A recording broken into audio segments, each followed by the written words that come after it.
अस्सलाम वालेकुम रहमतुल्लाह। एक ख़बर चल रही थी कि लाखों नौकरियां बाज़ार में आने वाली हैं, तेल के ज़ख़ायर निकलने लगे हैं, आप सारे अरबों की तरह फिरेंगे, आप सारे फ़िरौन बन जाएंगे और क्या ही नज़ारे हो जाएंगे पाकिस्तान के। पाकिस्तान का माशी जो सूरत हाल ख़राब है वो ख़त्म हो जाएगी, अब बिल्कुल ठीक हो जाएगी कि अचानक खबर आती है खोदा पहाड़ निकला चूहा।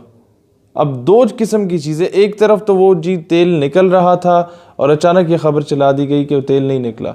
दूसरी तरफ इन्हीं लोगों ने एक न्यूज़ मार्केट में फेंक दी कि जनाब क्योंकि अमेरिका और ईरान की आपस में जंग चल रही है, वो जंग शुरू होने वाली है, तो शायद अगर ये जंग शुरू हो जाती है तो अमेरिका ईरान के ज़रिए आके हमारे तेल के ज़ख़ायर पे भी कब्ज़ा कर लेगा, या जिस तरह बाकी जगह हमारी मोटरवे और ये जितने हमारे हाईवेज़ हैं ये गिरवी रखवाए हुए, शायद ये जगह भी गिरवी रखवा दी जाए कर्ज़ के खाते में। तो उससे डरने की वजह से उन्होंने कहा कि ये तेल नहीं निकला। तो सवाल ये जनाब, तो एक्सन कंपनी जो अमेरिकन कंपनी है, आप अमेरिका को अगर उल्लू बनाना चाहते हैं कि तेल नहीं निकला, तो वो तो अमेरिकन कंपनी है, वो क्या अपने बॉसेस को नहीं बताएगी कि तेल निकला या नहीं निकला? नंबर 1। नंबर 2, अगर तेल निकला है और आप ये इन्फॉर्म नहीं करना चाह रहे लोगों को कि यार वाकई ये चीज़ आई है सामने या नहीं आई, और आप लोग इस चीज़ को छुपाना चाह रहे हैं अमेरिका से या बाकी मगरबी आकाओं से, तो मुझे सिर्फ इस बात के बारे में बताइए कि आप मज़ीद कितना राज़ी करना चाहते हैं इन लोगों को। क्या अमेरिका अब भी आपसे खुश नहीं है कि आप अपने ऑयल के रिजर्व्स को ओपन नहीं करना चाहते, डिस्क्लोज़ नहीं करना चाहते? क्या अमेरिका आपसे अब भी राज़ी नहीं हुआ कि आप अपने बलूचिस्तान के ज़ख़ायर को, वहाँ से जो कुछ सोना उगल रही है हमारी ज़मीन, आप वो नहीं बता सकते उन लोगों को? अमेरिका से कहिए इमरान खान साहब कि जनाब आपने सलाला चेक पोस्ट पर हमला किया था, हमने आपको जवाब में कुछ नहीं कहा, आप हमारे जवान शहीद करके ले गए, क्या अब भी आप राज़ी नहीं? आपने कहा मुमताज़ कादरी को फांसी दो, हमने फांसी दे दी, हमने 20 करोड़ आवाम के जज्बात के साथ खेला, क्या अब भी आप राज़ी नहीं? आपने कहा कि आसिया मलूना को सलूट मार के रिहा कर दो, अगर कोई एहतजाज के लिए सड़क पे आए तो कत्ल कर दो, शहीद कर दो ऐसे लोगों को, अगर कोई मौलवी उठ के बात करे तो उसे उठा के जेल में डाल दो। हमने 180 दिन मौलवियों को जेल में रखा, हज़ारों लोगों को शहीद किया, दर्जनों लोगों को, हज़ारों लोगों को जेल में डाला, दर्जनों लोगों को शहीद किया, सैकड़ों लोगों को ज़ख्मी किया, आपके एक चूड़े चमाड़ को बचाने के लिए। अमेरिका साहब क्या अब भी आप राज़ी नहीं? हमने आपकी खुशनुदी के लिए आपको रास्ते दिए कि हमारे रास्ते से जाओ, हमारे मुसलमान भाई को जाके कत्ल करो अफ़गानिस्तान में, हमारे मुसलमानों पे जुल्म करो जाके अफ़गानिस्तान में। हमने चूं चरा नहीं की, हमारे मुसलमान शहीद होते रहे, क्या अब भी आप हमसे राज़ी नहीं?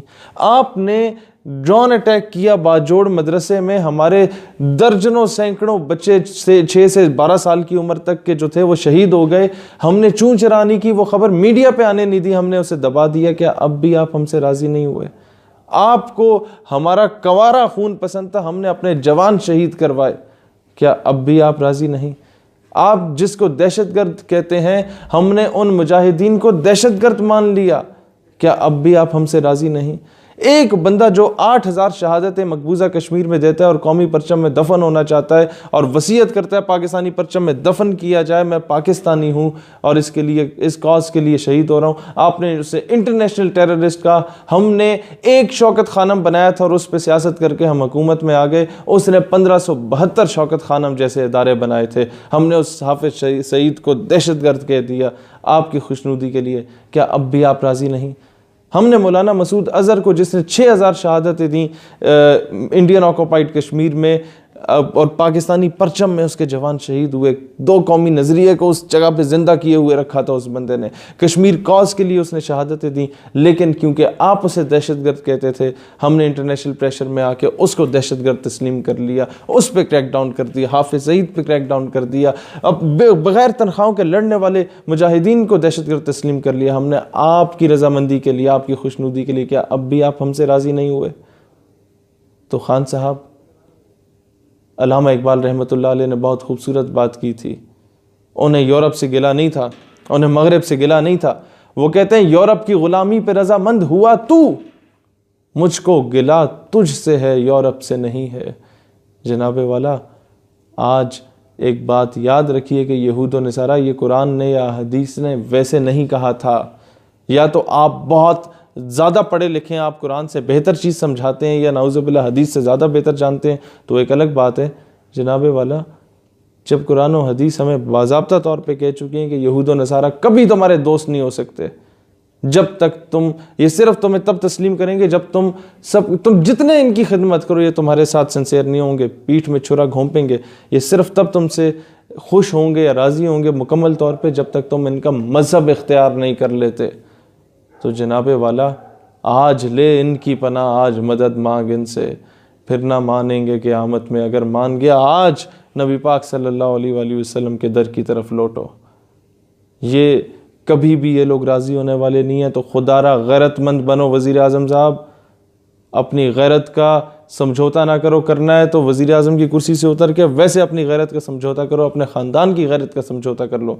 लेकिन जब आप इस कुर्सी पे बैठ के गैरत का समझौता करते हैं तो दुनिया में पाकिस्तानियों की गैरत पर समझौता हो रहा होता है, मुसलमानों की गैरत पर समझौता हो रहा होता है। पूरी दुनिया का मुसलमान आज हमारी तरफ नज़रें जमाए हुए बैठा है। हम जब एटमी क़ुव्वत बने तो मोरक्को से लेके इंडोनेशिया तक जश्न मनाया गया कि आज पाकिस्तान नहीं, पूरे आलम इस्लाम पूरा आलम इस्लाम एटमी क़ुव्वत बन चुका है। तो आज क्या हो रहा है? पूरी दुनिया के मुसलमानों की नज़रें हमारी तरफ जमी हुई थी, लेकिन हम है कि इंटरनेशनल प्रेशर में आके अपने ही लोगों पे लाठी चार्ज कर रहे हैं, अपने ही लोगों को जेल में डाल रहे हैं, अपने ही लोगों को ख़ुद से मुतनफ़र कर रहे हैं, और फिर कहते हैं लोग इदारों के ख़िलाफ़ हो गए, लोग हुकूमत के ख़िलाफ़ हो गए, फ़िरका वारियत फैल गई, लसानियत फैल गई। उसके ज़िम्मेदार आप लोग हैं। तो इस इंटरनेशनल प्रेशर से निकलें, या तो अमेरिका को मनाएं कि जनाब हमने आपके बड़े जूते, पॉलिश तो बहुत छोटी चीज़ होती है, हमने जूते चाटे आपके, आप अभी हमें तेल निकालने दें ताकि हम आपके कर्ज़े निकाल लें। या तो अगर वो इस तरह का नहीं करते तो फिर इन्हें आंखें दिखाना शुरू करो यार, या ग़ुलामी करनी है तो सही तरीके से ग़ुलामी करो। तुम लोग तो ग़ुलामी भी नहीं कर पा रहे और दलेरी तो तुम लोगों में है ही नहीं ना। तो फिर सही तरीके से दलेरी से जवाब देना सीखो। और अल्लाह ताला हमेशा सुरखरू करता है। वो 313 भी गैरतमंद हो ना तो वो गालिब आ जाते हैं बहुत लोगों पर, लेकिन अगर वो गैरत ना हो तो ये दर्जनों मुल्कों के अलाइंस भी कुछ नहीं कर सकते। लिहाजा इसीलिए मैं आपसे कहता हूँ, तादाद doesn't matters, technology it do matters, लेकिन ईमान ये ज़्यादा मैटर करता है। तारिक बिन ज़ियाद ने कश्तियाँ जला दी थी, वापसी का रुख नहीं किया था। तो कौम को बनाओ, हजूम ना बनाओ। अल्लाह इस्लाम और पाकिस्तान का हामी और नासिर हो। पाकिस्तान पाइंदाबाद।